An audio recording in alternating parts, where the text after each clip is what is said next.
एक पॉइंट मैंने ऐसे ले लिया था, इस डिस्टेंस को मैंने मान लिया था x, और यहाँ से यहाँ तक वाला जो डिस्टेंस है इसको मैंने मान लिया था y, और ये जो पॉइंट है इस पॉइंट को मान लिया था p, पॉइंट कैपिटल P। ये करा था आपने, और इधर मेंशन कर दीजिए वेव वेलोसिटी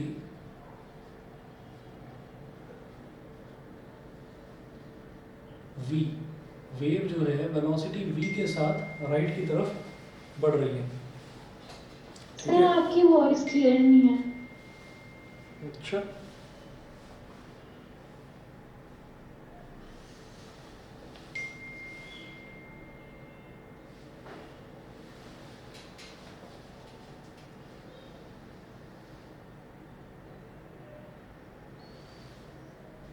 एक मिनट। सर अब ठीक है। Okay okay,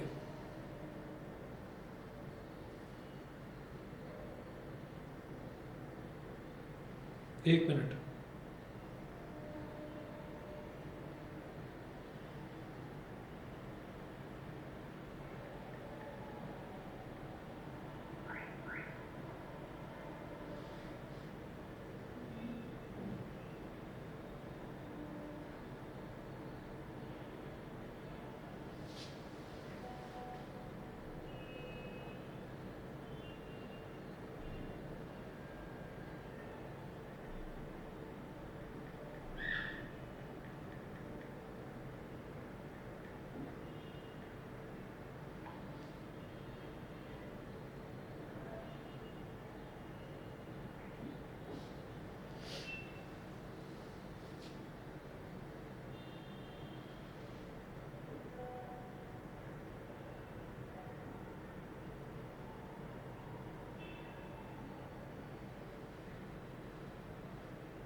good evening sir.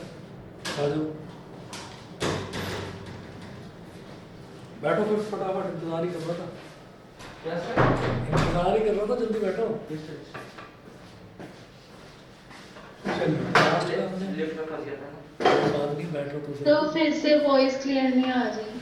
कोई नहीं, अभी आ जाएगी, थोड़ी देर में आ जाएगी। मैं इसको निकाल के दोबारा लगा देता हूँ। अभी ठीक है?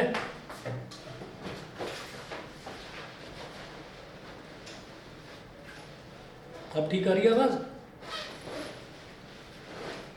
सर भी कम आ रही है पर क्लियर है। हुआ क्या इसके अंदर, पता नहीं।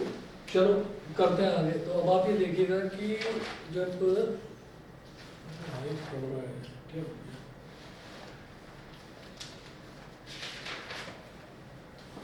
तो हमने ये कहा कि कोई पॉइंट P है, पॉइंट P का अगर डिस्टेंस देखा जाए तो यहाँ से मैंने कहा कि ये x डिस्टेंस है, और यहाँ पर जो वेव है, वेव की हाइट कितनी है, y है। और फिर इसके बाद हमने कहा कि वही जो वेव है, वेव की पूरी लेंथ जो है वो लैम्बडा है, वेव लेंथ लैम्बडा।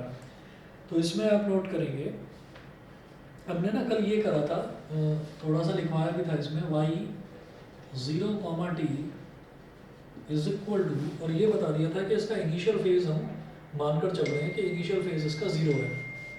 ठीक है,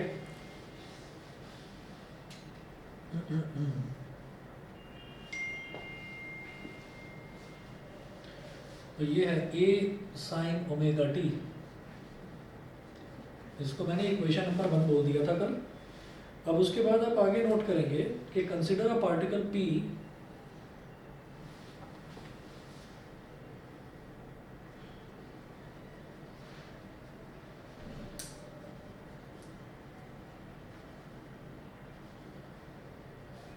consider a particle capital P on the x-axis at a distance x.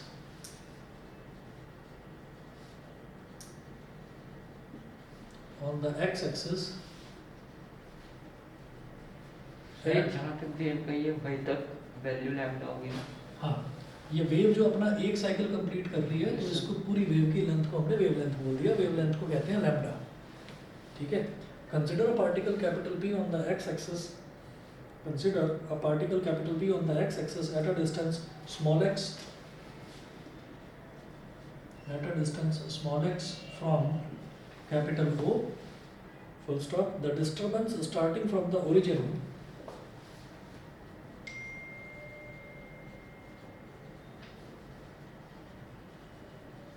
the disturbance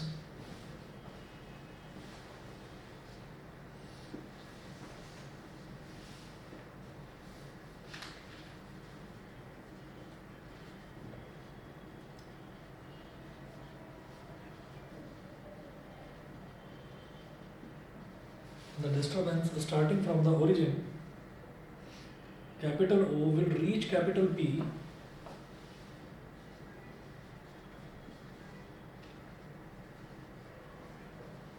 capital O will reach capital P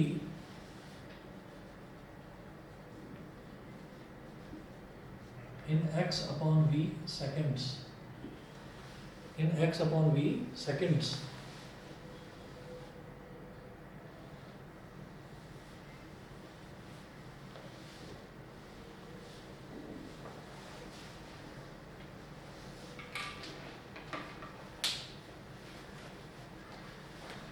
ठीक है, तो आप ये देखिएगा कि जब मैंने ये कहा कि एक पार्टिकल पॉइंट P पर है, यहाँ पर कोई पार्टिकल है, तो ये जो डिस्टर्बेंस है ये यहाँ तक, ये वाला जो डिस्टर्बेंस है यानी कि ये जो वेव जो ट्रैवल कर रही है ये इस पॉइंट P तक, इस पॉइंट P के बिल्कुल ठीक सामने, ये इस पॉइंट P तक कितनी देर में पहुँचेगा ये डिस्टर्बेंस, तो हम ये कहेंगे कि यहाँ से लेकर यहाँ तक जो है कितने टाइम में पहुँचेगा, टाइम ड्यूरेशन। तो यहाँ से यहाँ तक का जो डिस्प्लेसमेंट है ये कितना है, x है, और वेव की वेलोसिटी v है। तो अगर मैं डिस्प्लेसमेंट में वेलोसिटी मल्टीप्लाई कर दूंगा, सॉरी डिस्प्लेसमेंट से वेलोसिटी, डिस्प्लेसमेंट को वेलोसिटी से डिवाइड कर दूंगा, मतलब x अपॉन v कर दूंगा, तो हमारे पास टाइम ड्यूरेशन आ जाएगा। ये इतने टाइम ड्यूरेशन में ये जो डिस्टर्बेंस है, ये जो वेव ट्रैवल कर रही है, ये बेसिकली क्या है, ये डिस्टर्बेंस है। तो ये डिस्टर्बेंस यहाँ तक पहुँचने में x अपॉन v सेकेंड्स का टाइम लगेगा। ये शायद समझ में आ गया होगा। ठीक है, उसके बाद आप नोट करें, this means that the particle P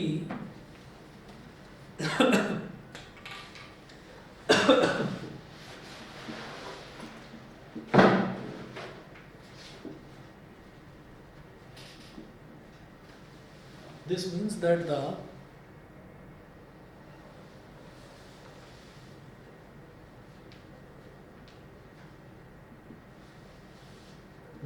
that the particle capital P will start vibrating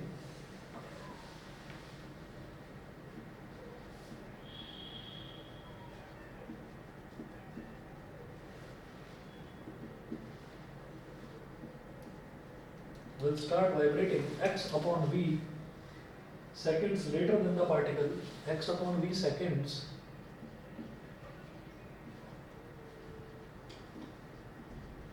later than the x upon v seconds later than the particle at capital O, at capital O।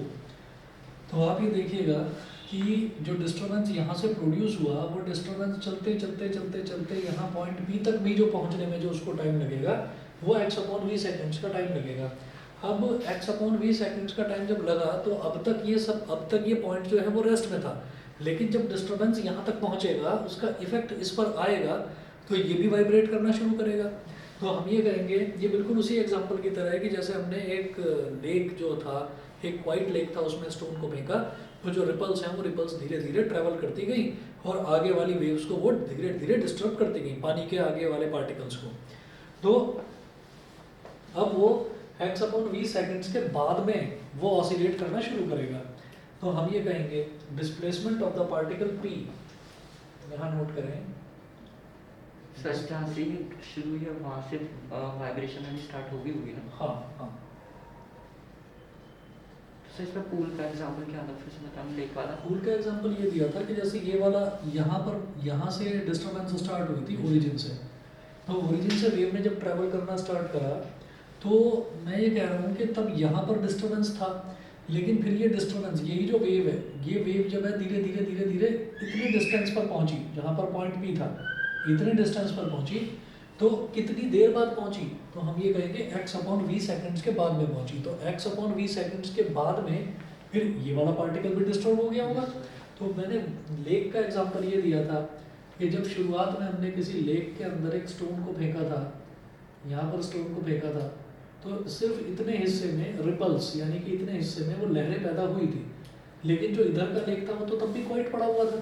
तो जितनी देर बाद सोचो कि ये जो एक circular portion है, या ऐसे भी मत करिए, आप ये करिए कि ये जो रिपल है ये यहाँ वाले पॉइंट पर कितनी देर में पहुँचा, तो मैंने ये कहा कि x/v सेकंड्स बाद, x/v सेकंड्स बाद पहुँचा यहाँ पर, तो x/v सेकंड्स बाद में यहाँ पर भी डिस्टर्बेंस पैदा हो जाएगा, यानी कि ये भी वाइब्रेट करने लगेगा। तो वो एग्जांपल दे रहा था मैं।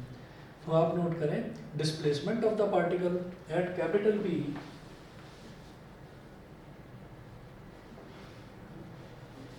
displacement of the particle at point capital P at any instant small t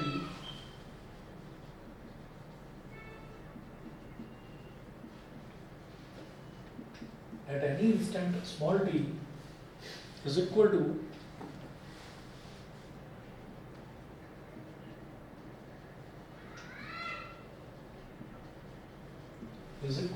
displacement of the particle at O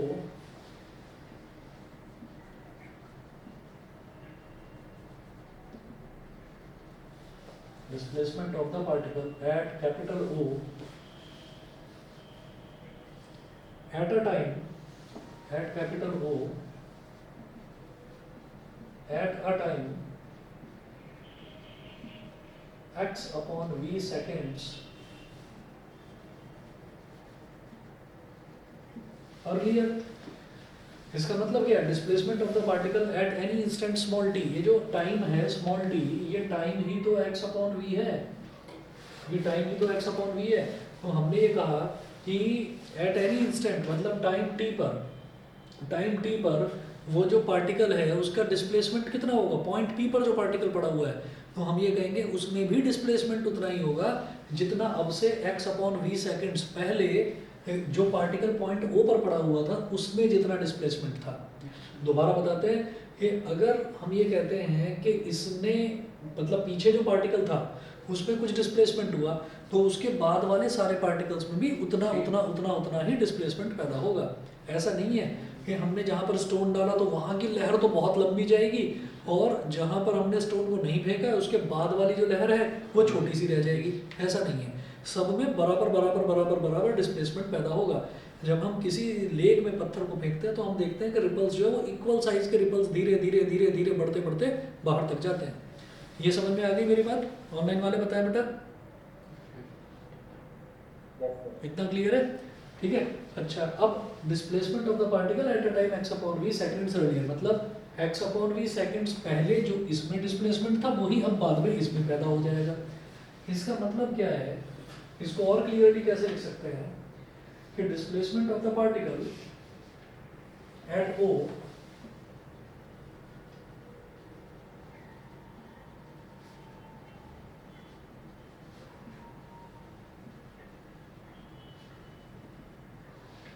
of the particle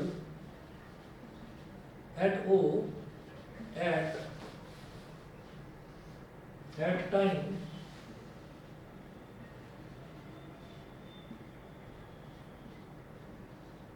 time t minus x/v।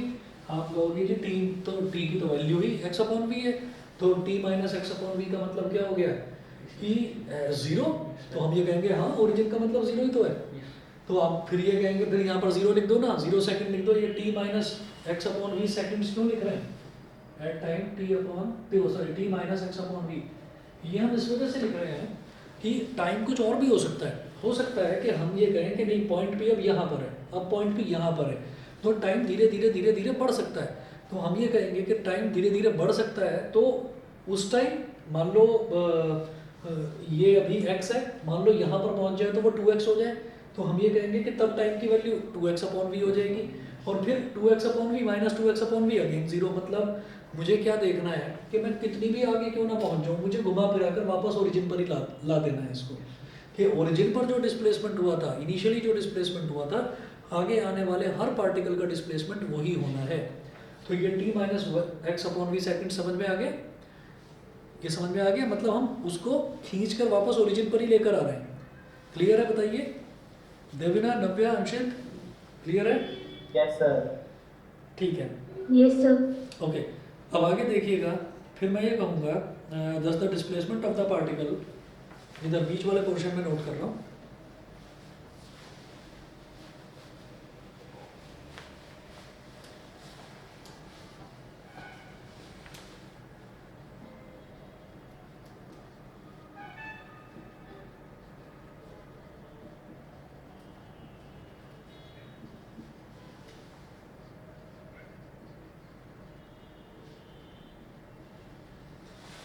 Thus the displacement of the particle at capital P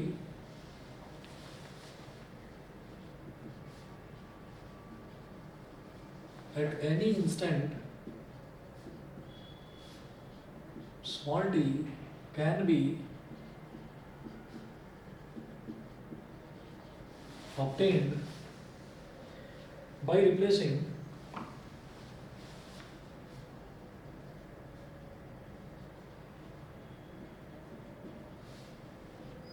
small t by t minus x upon v, small t by t minus x upon v in equation 1. In equation 1, full stop. It is given by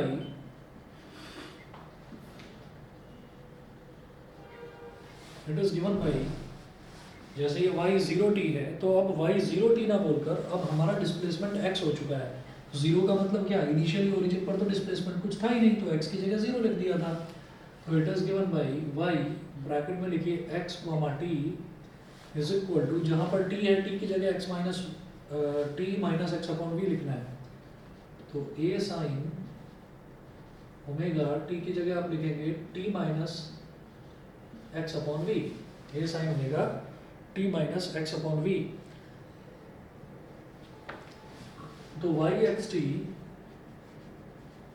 is equal to a sine, इसको अंदर multiply करिए, ये हो गया omega t minus omega x upon v, omega t minus omega x upon we.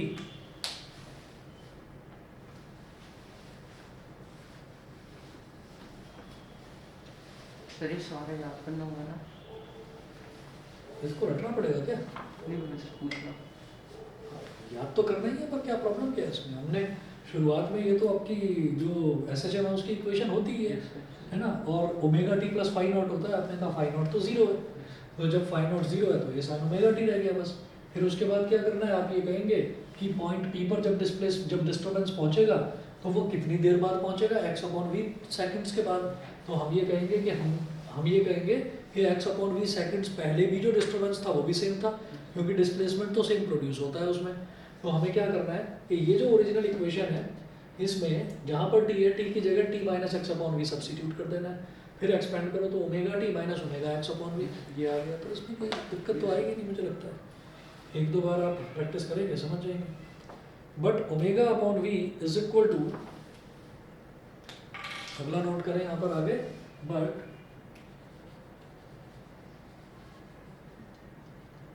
But omega upon v is equal to 2 by nu upon we,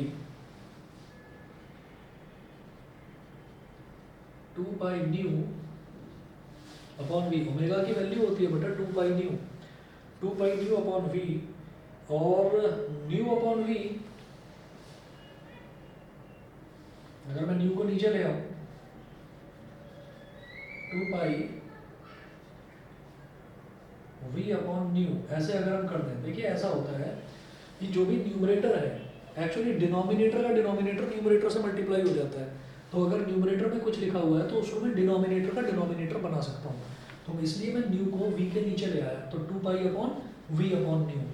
we upon nu होता है बेटा lambda, ये होता है हमारा वी क्या है वेलोसिटी और न्यू क्या है फ्रीक्वेंसी, तो वी अपॉन न्यू क्या हो जाएगा लैम्बडा। और इसको आप बोल दीजिए स्मॉल के, इसको आप स्मॉल के बोल दीजिए। अभी मैं बताता हूँ ये स्मॉल के क्या है।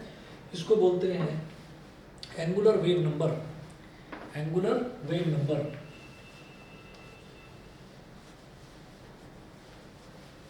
तो यहाँ एक छोटी सी लाइन लिखेंगे कि ये एंगुलर वेव नंबर यानी कि ये स्मॉल के क्या चीज़ है। यहाँ नोट करें the quantity k is equal to 2 pi upon lambda,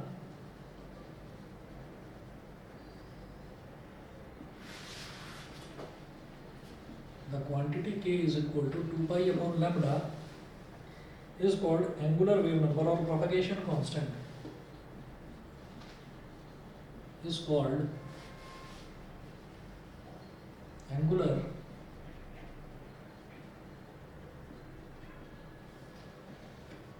wave number or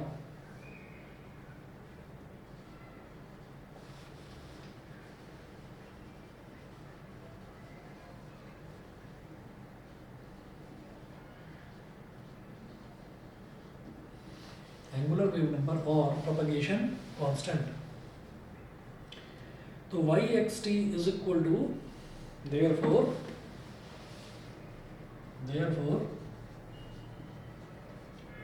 yxt is equal to a sin, क्या बन चुका था ये a sin omega t minus omega x upon v, और इसमें ओमेगा अपॉन वी ये solve कर करा के क्या आ गया k आ गया, ठीक है।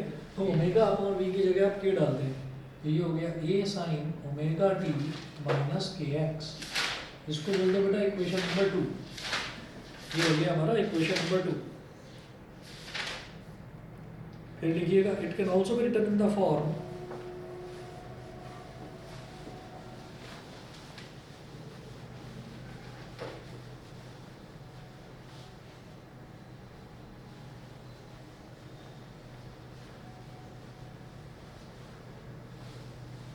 लिखिएगा equation 2 can also be written as, बस ये लिख दो equation 2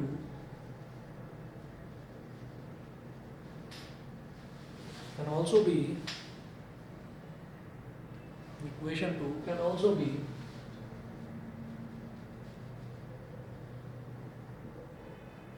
written as yxt is equal to a sin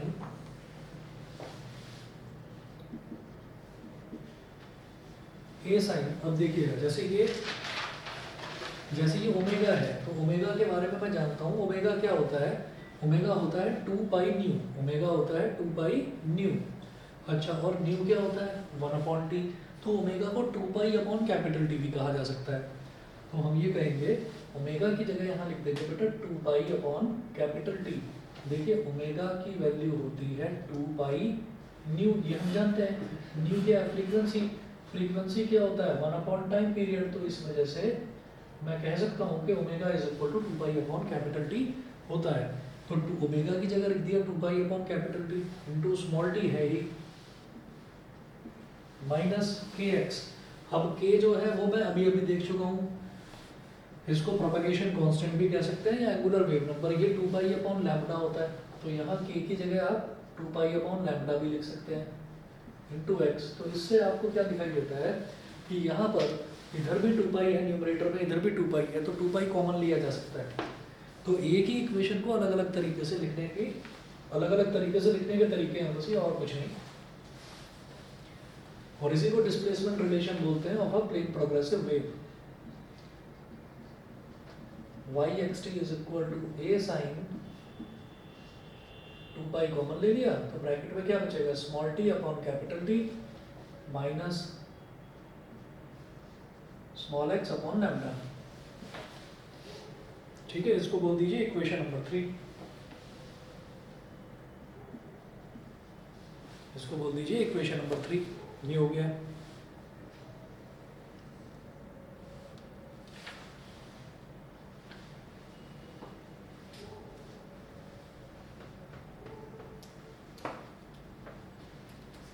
और क्या कर सकते हैं हम, और इसमें एक काम और करा जा सकता है कि अगर आप चाहें तो ये डिनोमिनेटर में जो कैपिटल टी है इसको अगर बाहर लिखना है हम ऐसे भी कर सकते हैं, और y x t is equal to a sine 2 pi by capital T. मतलब आपने साइन के आगे जो टर्म लिखी हुई है उसमें टी से डिवाइड कर दिया, कैपिटल टी से, तो टी से मल्टीप्लाई भी करो, टी से मल्टीप्लाई मतलब इस तरह से, और अंदर क्या है small T upon capital T minus x upon lambda. ठीक है, करा जा सकता है ना। अब क्या करो, ये 2 पाई अपॉन कैपिटल टी को तो बाहर ही रहने दो, और ये जो कैपिटल टी है इसको अंदर मल्टीप्लाई कर दो। तो y x t is equal to a sine 2 pi upon capital T, और ब्रैकेट में क्या होगा, जब ये कैपिटल टी यहाँ अंदर मल्टीप्लाई हो जाएगा तो ये तो बचेगा स्मॉल टी, और ये क्या हो जाएगा, ये हो जाएगा x capital T upon lambda, x capital T upon lambda.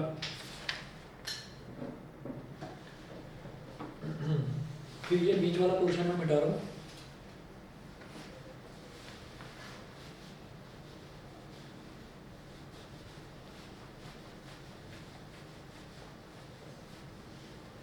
Sir सबसे ज़्यादा चांसेस ये और ऑक्सीडेशन की डेरिवेशन क्या नहीं है ना, इन दोनों में से आते हैं और पहले वाले की भी?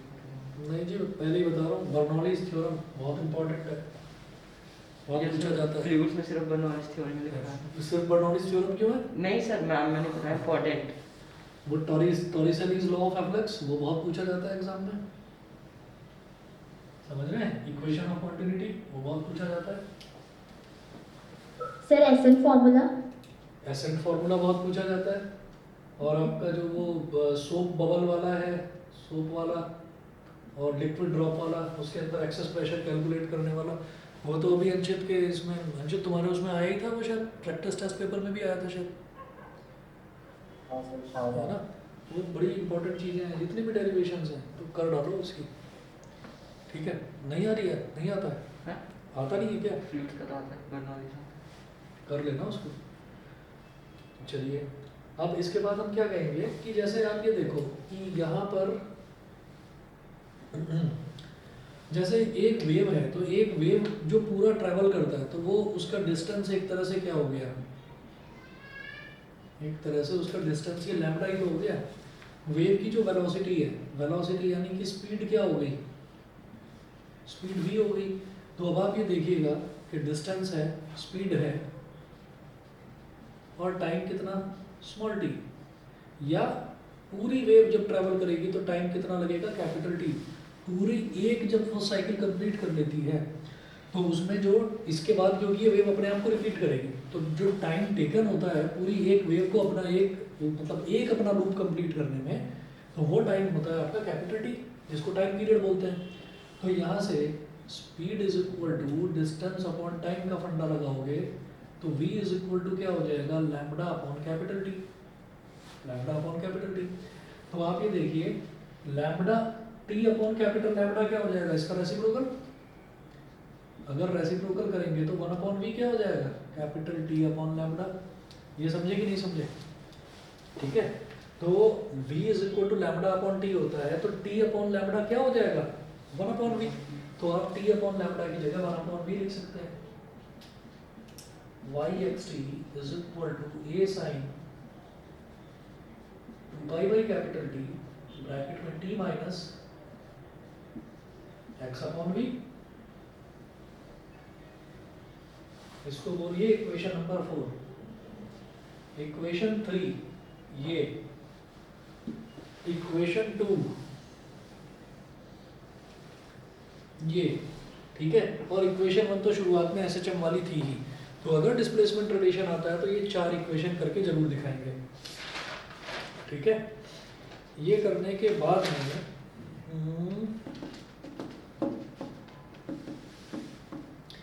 फिर आप लिखेंगे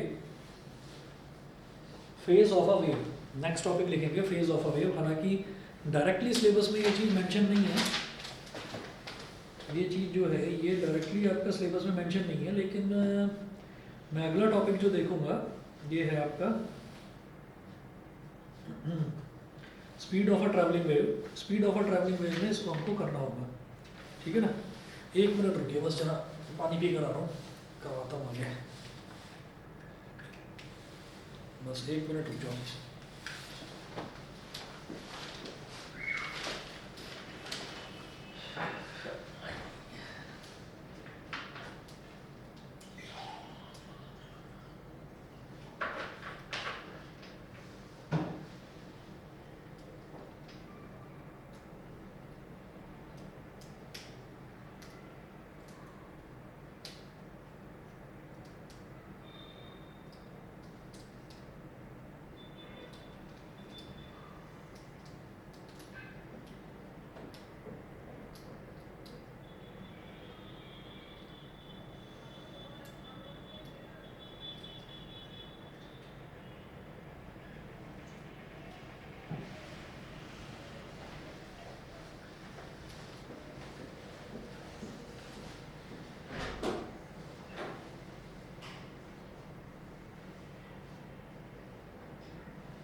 अभी जो आपको 2 टॉपिक इसमें और हैं, speed of a travelling wave तो छोटा सा ही है, आसान सा है, समझ में आ जाएगा। उसके बाद अगला जो है प्रिंसिपल ऑफ सुपरपोजिशन, वो भी आसान ही है, उसमें भी कोई प्रॉब्लम नहीं है। तो ये जो 2-3 चीज़ें हैं, फिर आगे आपका बीट्स है, ऑर्गन पाइप्स है, उसमें ज़्यादा उतना डिटेल में पूछा नहीं जाता। लेकिन ये जो 2-3 टॉपिक्स हैं, जैसे अभी एक ये कंप्लीट करो, एक तो ये पूछा जाता है, डायरेक्ट पूछा जाता है, और दूसरा अभी बता रहा हूँ वो भी पूछा जाता है, पर वो 1 या 2 नंबर पे पूछा जाता है। सर डेरिवेशन में आपको निकले एक बार देख के लिखी, हाँ, फिर बिना देखे खुद से। फिर बिना देखे, हाँ सर उसमें थोड़ा आ नहीं रहा तो पूरा पलट के देखो। हाँ तो दोबारा पलट कर देख लो। मतलब यही तरीका है, बस 1 बार 2 बार 3 बार आप प्रैक्टिस करोगे और फिर बोल बोल कर रिवाइज करो चीज़ों को, तो समझ में आ जाएगा, कोई दिक्कत आएगी नहीं। याद करना बहुत ज़रूरी है। इसमें ना एक चीज़ नोट करेंगे, फेज ऑफ अ वेव, आगे जो मैं करवाने वाला हूँ उसमें इसकी ज़रूरत पड़ सकती है, इस वजह से बस ये एक छोटी सी डेफिनेशन नोट करेंगे आप।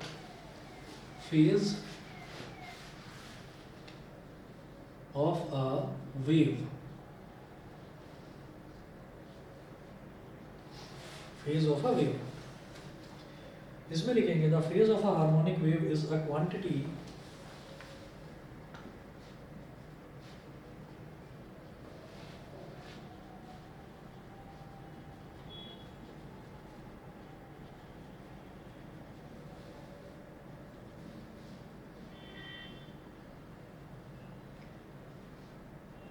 the phase of a harmonic wave is a quantity that gives complete information of the wave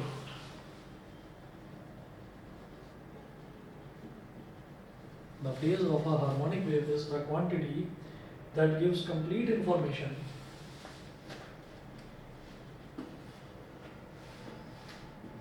that gives complete information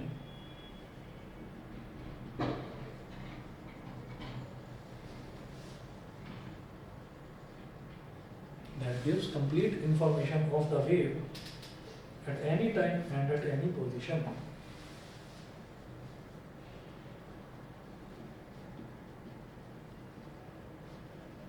At any time and at any position. At any time and at any at any time and at any position. हम ये कहेंगे suppose a harmonic wave is given by, note करिएगा, suppose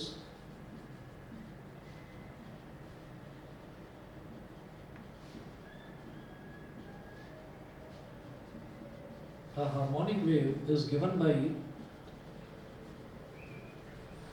suppose a harmonic wave is given by yxt is equal to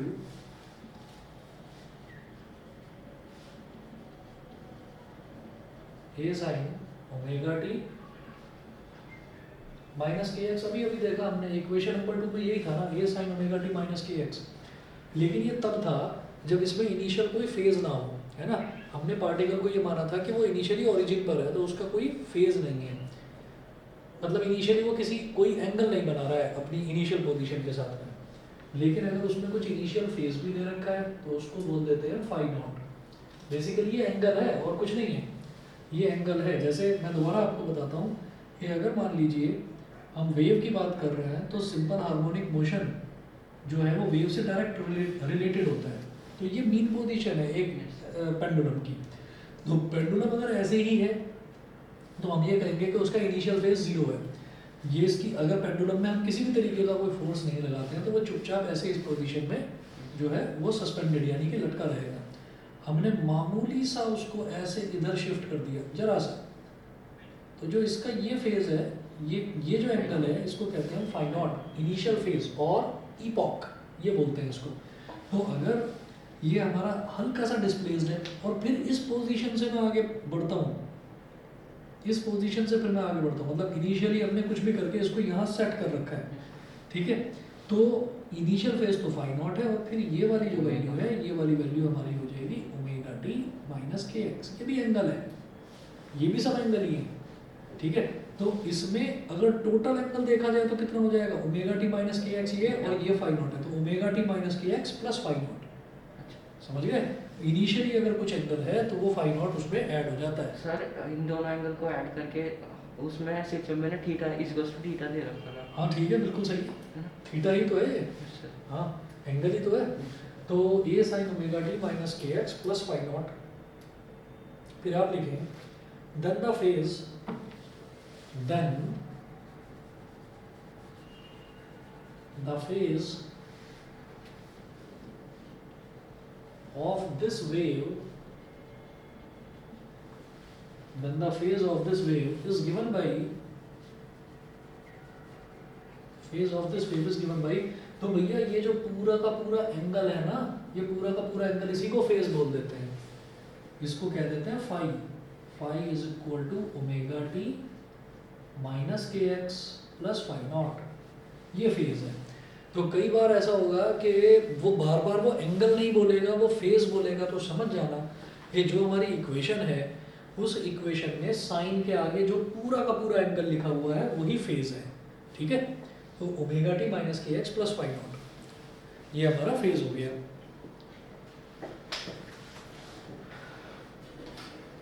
इसके बाद note करेंगे speed of a travelling wave.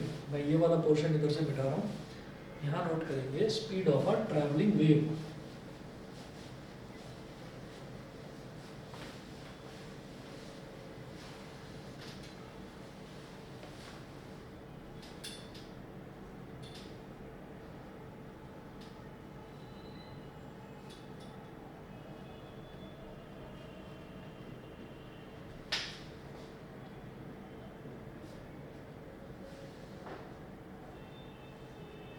Speed of a travelling wave, तो इसमें आप note करें the distance covered by a wave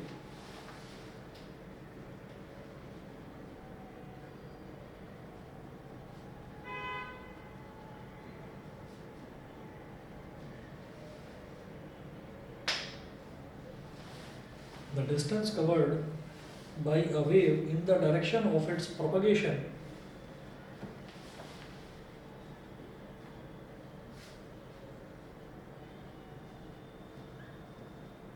in the direction of its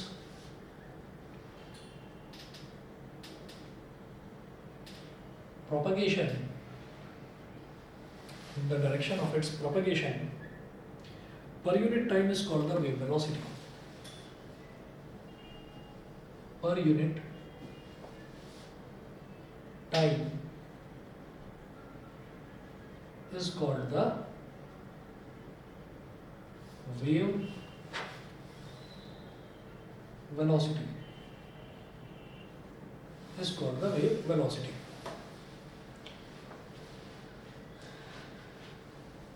इसके बाद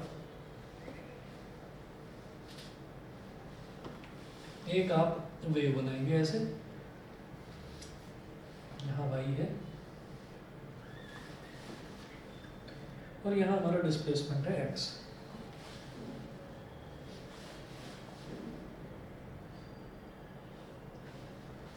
सोचो कि कोई वेव यहाँ से स्टार्ट हो रही है, ऐसे ऐसे ऐसे जा रही है, कोई वेव यहाँ से स्टार्ट हो रही है और ऐसे जा रही है, हाँ, और थोड़े से अंतर के बाद में वो वेव जो है वो यहाँ पहुँच जाती है, ऐसे ऐसे ऐसे, मतलब ये वेव थोड़ा सा आगे पहुँच जाती है, ये समझ लीजिए।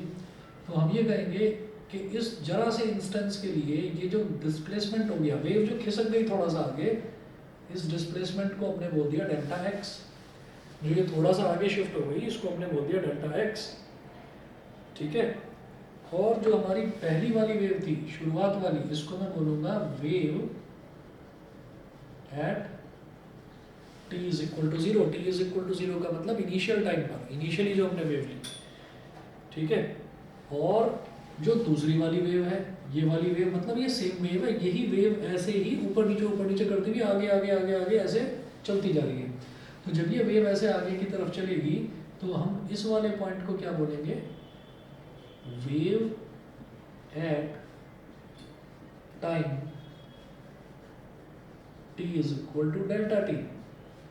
तो t इज इक्वल टू 0 यानी कि जब हमने वेव को ऑब्जर्व करना शुरू करा तो वो हमारे लिए टाइम क्या हो गया, वो 0th सेकंड हो गया, बिल्कुल 0 इनिशियली। यानी कि जब हमने उसको ऑब्जर्व करना शुरू करा तो हमने क्या करा कि उस टाइम हमने स्टॉप वॉच ऑन कर ली, तो वो टाइम मेरे लिए 0 सेकंड हो गया, ठीक है। और जरा सी देर के बाद, थोड़े से टाइम इंटरवल के बाद, यानी कि time t is equal to delta t के बाद मैंने देखा ये वेव तो यहाँ पहुँच गई। तो मतलब कितने टाइम ड्यूरेशन में, डेल्टा टी टाइम ड्यूरेशन में वो वेव कितना डिस्प्लेस कर गई, डेल्टा एक्स। तो आप यहाँ पर कहेंगे कि दिस फिगर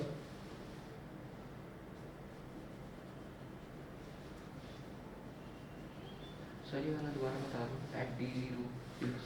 अच्छा, ये आप ऐसा समझिए कि एक वेव है, ये यहाँ से ऐसे स्टार्ट हुई, ऐसे गई ऐसे गई ऐसे गई, तो ये इस तरीके से जा रही है। तो मैंने कहा कि ये जो वेव है इसको जरूरी नहीं है कि यहाँ पर इस पॉइंट पर आप दिखाएं, इस पॉइंट पर तो इस वजह से दिखाया गया कि एक्स एक्सिस पर जहाँ पर ये काट रही है उस पॉइंट को लेंगे, या फिर यहाँ दिखा दो, यहाँ और यहाँ, मतलब सेम पोजीशन। तो वेव जब इस पॉइंट पर थी तो मैंने ये बोला कि ये वो वाली वेव है जो जो इनिशियली ओरिजिनेट हुई थी, जो शुरुआत हुई थी, पहली वेव जो थी। तो मैंने ये कहा कि यही वेव ऐसे धीरे धीरे धीरे धीरे खिसकती हुई आगे जाएगी, जरा सी देर के बाद में यही वेव थोड़ा और आगे चली जाएगी। तो हमने ये कहा कि time t is equal to 0, यानी कि जब मैंने देखना शुरू करा, ठीक है। हम जैसे मान लीजिए किसी भी कार को देख रहे हैं, किसी भी बाइक को देख रहे हैं, हम उसका मोशन स्टडी कर रहे हैं, तो हम अपने हाथ में ना एक स्टॉप वॉच ले लेते हैं और उसको ऑन कर देते हैं। तो मैं ये कहूँगा जैसे ही मैंने उसको स्टॉप वॉच को ऑन करा तो time t is equal to 0, वो मेरे लिए time t is equal to 0 हो गया। फिर क्या हुआ, जरा सी देर के बाद, यानी कि 5 सेकंड या 6 सेकंड के बाद, फिर मैंने देखा कि वो कितना डिस्प्लेस कर गई वो कार। तो उसी तरीके से समझिए कि ये वेव ट्रैवल कर रही है। तो शुरुआत में जब मैं इसको ऑब्जर्व कर रहा था तो वो time t is equal to 0 second हो गया मेरे लिए। फिर डेल्टा t सेकंड्स के बाद में जो है वो डेल्टा x डिस्टेंस उसने ट्रैवल करा, बस इतना सा बताया।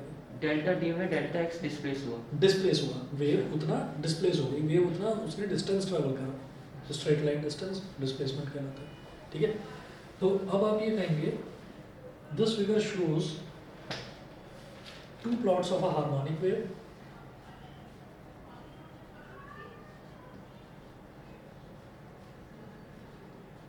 shows two plots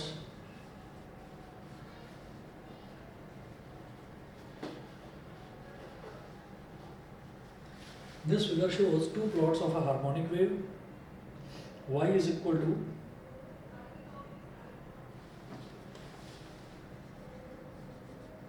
a sin omega t minus kx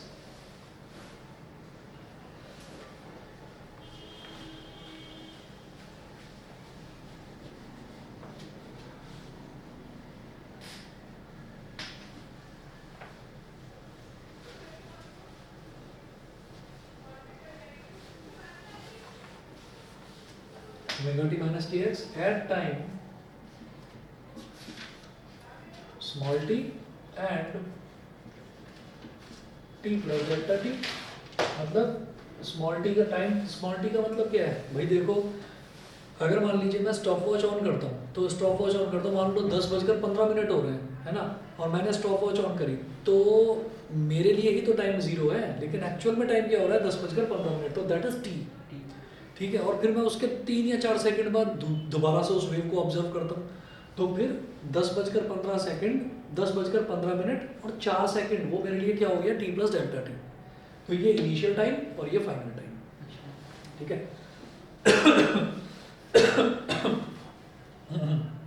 तो हम ये कहेंगे ओमेगा टी माइनस के x is equal to constant here, bracket में लिखना हियर, यहाँ पर ये कांस्टेंट है, क्यों? क्योंकि ये वेव कुछ ज़्यादा, ये मेरे से गलती से थोड़ी ऊंची बन गई वेव, एक्चुअल में ये सेम साइज की है, तो ये वेव कुछ ज़्यादा ऊंची बन रही हो या ज़्यादा नीचे बन रही हो, या वेव थोड़ी फ्लैट हो जाती हो, या वेव का कुछ भी शेप एंड साइज चेंज हो जाता हो, ऐसा नहीं हो रहा ना, इसका मतलब इस वेव का एंगल चेंज नहीं हो रहा है। एंगल क्या है? यही फेज ओमेगा टी माइनस के एक्स, इनिशियली कोई फेज है ही नहीं, मतलब फाई नॉट कुछ नहीं है, ठीक है।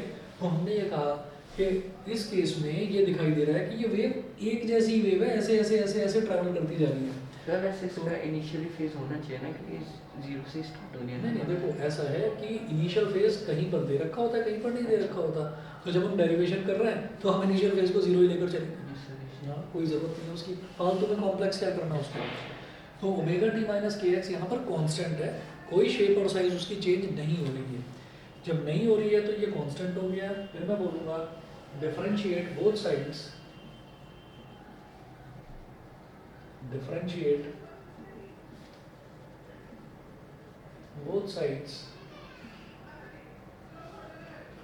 with respect to x, x के रिस्पेक्ट में या t के रिस्पेक्ट में करिए, हाँ टाइम के रिस्पेक्ट में करिए, with respect to टाइम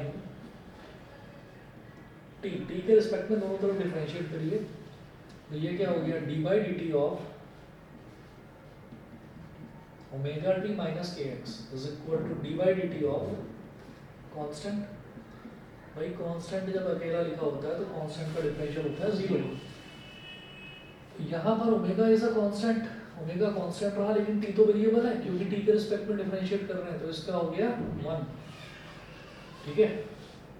और माइनस के इज अ कांस्टेंट, और एक्स को जब टी के रिस्पेक्ट में करेंगे तो क्या हो जाएगा dx by dt is equal to 0, ठीक है। Omega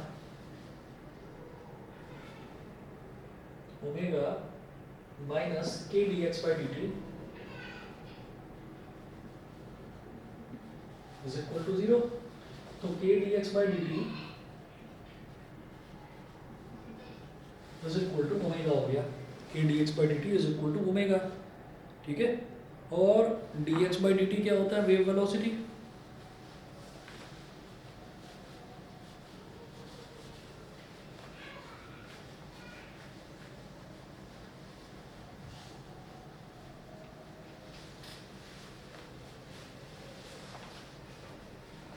And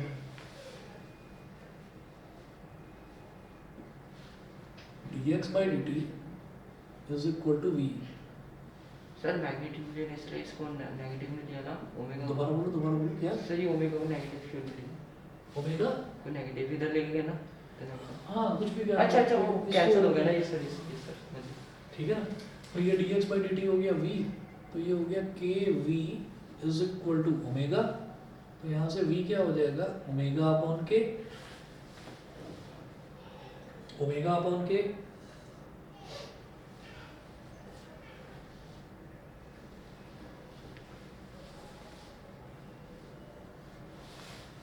omega upon k. और क्या कर सकते हैं हम, इसको क्या लिख सकते हैं? Since omega is equal to 2 pi by capital T and K is equal to 2 pi by lambda, therefore K क्या होता है? Propagation constant, 2 pi by lambda होती है इसकी वैल्यू। तो हम ये कह सकते हैं कि यहाँ से v is equal to omega divide by k, तो v is equal to omega क्या है 2 pi by capital T divided by 2 pi by lambda, तो v is equal to 2 pi by capital T multiplied by lambda upon 2 pi. यहाँ 2 पाई से 2 pi cut गया, तो v is equal to lambda upon t. ये भी एक relation है, v is equal to lambda upon t, ये भी एक रिलेशन है। और इसको मैं क्या कह सकता हूँ कि 1 अपॉन टी है, 1 अपॉन टी को हम फ्रीक्वेंसी भी बोल देते हैं, तो v is equal to lambda into nu, ये भी बोला जा सकता है v is equal to lambda into nu, क्योंकि 1 अपॉन टी क्या होता है फ्रीक्वेंसी। ठीक है जी। Speed of a travelling wave, तो स्पीड निकालने का ये मामूली सा सिर्फ ये और ये सिर्फ इतना सा रिलेशन है। आया तो बता रहा हूँ 2 नंबर से ज़्यादा का नहीं आएगा ये। ठीक, इसके बाद जो हमारा अगला है वो है प्रिंसिपल ऑफ सुपरपोजिशन। तो प्रिंसिपल ऑफ सुपरपोजिशन आपको कल करवाता हूँ। ठीक है, आज के लिए इतना ही कर लीजिए।